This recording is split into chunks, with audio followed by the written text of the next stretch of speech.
Nice launch trajectory and countdown net. Pad is clear. 10, 9, 8. Launch auto sequence 7, has started.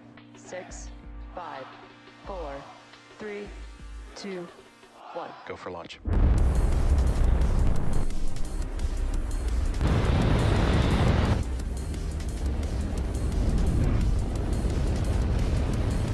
Vehicle is supersonic. Stage separation confirmed. Dragon, separation confirmed.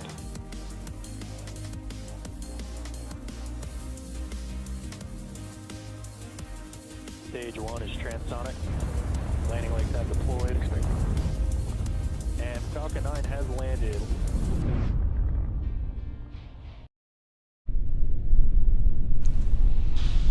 T-minus 30 seconds.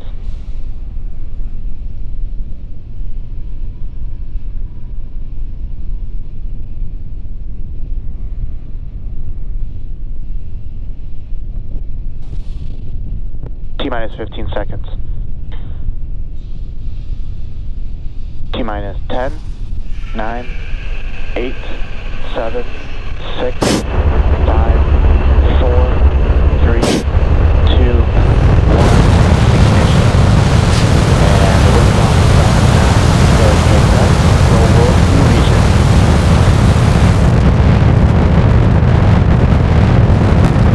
Vehicle pitching downrange. Stage 1 propulsion is nominal.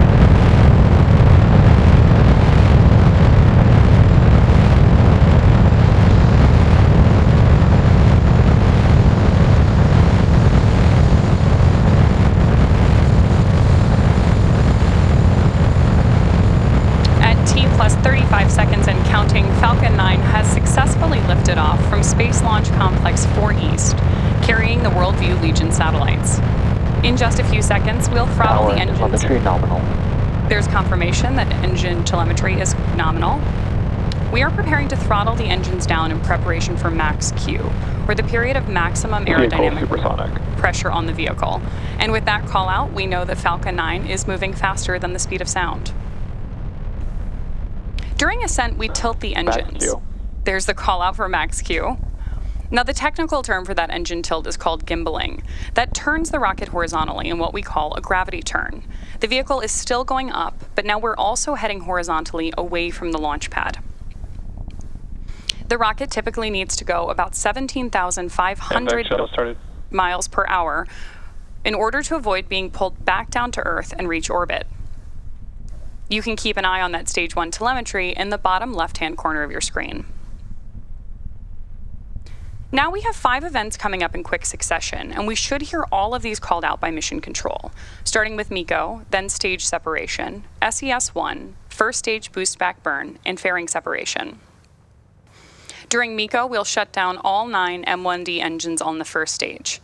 Stage separation is when the first and second stages of Falcon separate from one another. And second engine start 1 is when we will light the MVAC engine on board the second stage for the first time. Shortly after that, we should also see those 2 fairing halves jettisoned.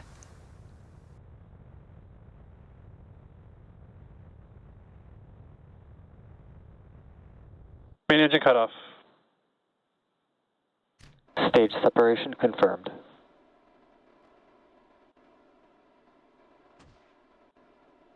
MVAC ignition. Stage 1 boost back startup.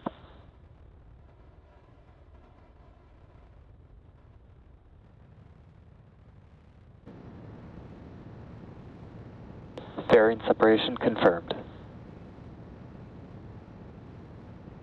So hopefully there you heard and saw those 5 events happening back to back, which again were MECO, stage separation, SES-1, first stage boost back burn begin, and fairing separation. Of course, we will be attempting to retrieve these fairing halves again today once they fall back to Earth with our recovery vessel, Go Beyond.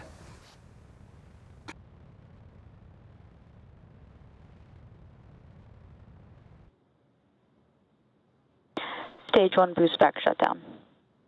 There's confirmation that the first stage has ended its boost back burn. Really great views on your screen right now, too. We are just about T plus 3.5 minutes into today's mission, and just about 3 minutes from now, you should see on your screen the first stage's entry burn begin. Now to start the entry burn, we will relight 3 of the M1D engines, starting with the center engine, known as E9, followed shortly after by the E1 and E5 engines. This is similar to pumping the brakes to slow down, and the vehicle will pass back... Both vehicles are on nominal trajectories. Confirmation there, we're on a nominal trajectory. Now we need to slow down to reduce re-entry forces, which then helps us to recover and reuse the first stage. During the entry burn, Falcon 9 is decelerating by firing its Merlin engines, but we're still moving really fast.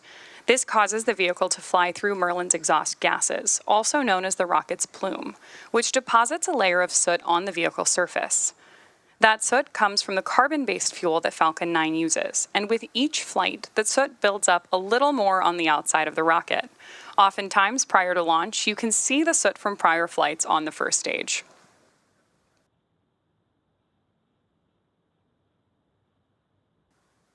Continuing to get really beautiful views from up in space. And of course, you can continue to track both the Stage 1 and Stage 2 telemetry in the bottom corners of your screen.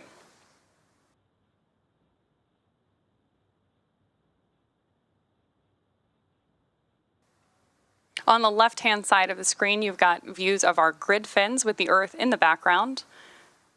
And on the right-hand side, you see our MVAC engine burning on board the second stage.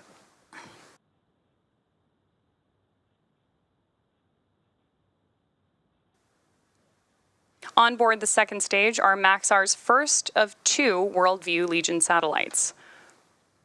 Those satellites will replenish a portion of Maxar's existing constellation to expand capacity.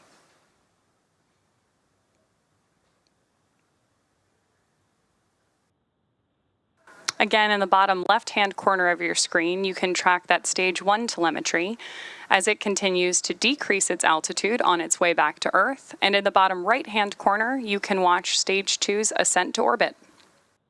The grid fins that you can see on your screen right now are the primary mechanical mechanism by which we steer the first stage on its re-entry. We're expecting entry burn to begin in just about 15 seconds.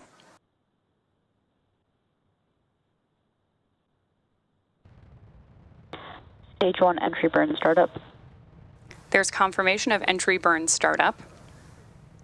Great view of that on your screen as well.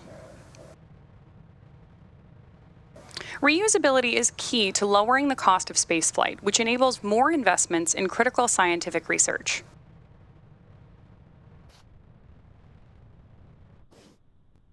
Stage 1 entry burn shutdown.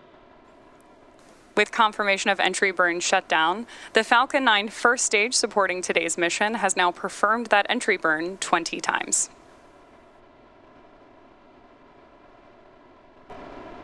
The Merlins on the first stage are optimized for sea level. These achieve 190,000 pounds of thrust each during ascent and descent. At liftoff, Falcon 9's first stage, there's confirmation that both the first and second stage are still on nominal trajectories.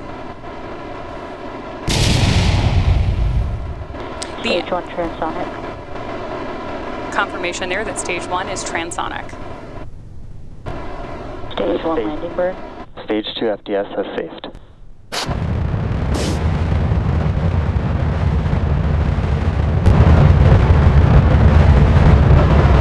Right now we're standing by for landing of Falcon back on landing zone 4 at Vandenberg Space Force Base in California.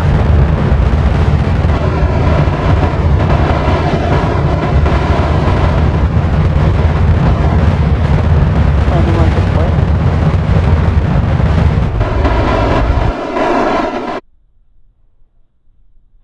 Stage 1 landing confirmed. Confirmation there of the 20th launch and landing for this first stage. This is the third booster to complete 20 flights. And this landing marks SpaceX's 302nd recovery of an orbital class rocket, including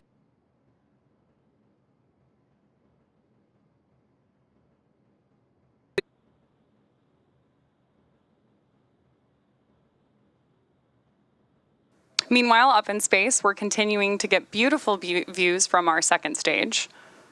Again, today's 2 WorldView Legion satellites will replace a portion of Maxar's existing constellation, joining over 95 Maxar-built satellites already in orbit.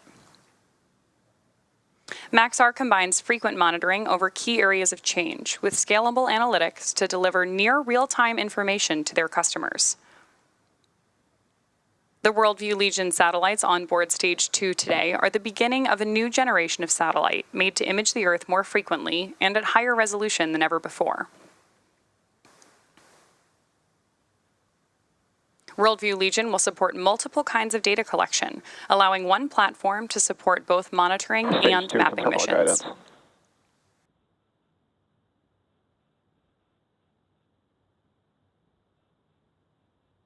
Now we are standing by for confirmation of second engine cutoff 1, expected in just about 10 seconds.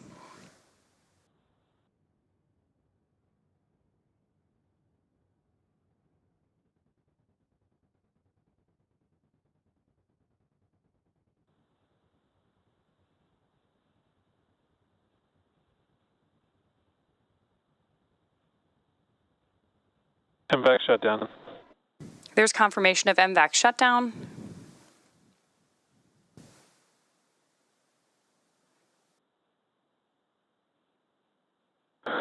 Nominal orbit insertion. And confirmation of good orbit insertion. While we are just a few minutes away from payload deployment, it's going to happen between ground station coverage. So confirmation will come on X when we regain coverage later on in the mission. All of us here at SpaceX want to thank our customer Maxar for entrusting us with today's launch. And of course, we'd also like to thank the Range and Federal Aviation Administration for supporting today's mission. This will conclude our webcast coverage of SpaceX's 44th launch of 2024 and 339th overall mission to date. If you're interested in even more launch coverage, be sure to check spacex.com/launches for the most up-to-date information.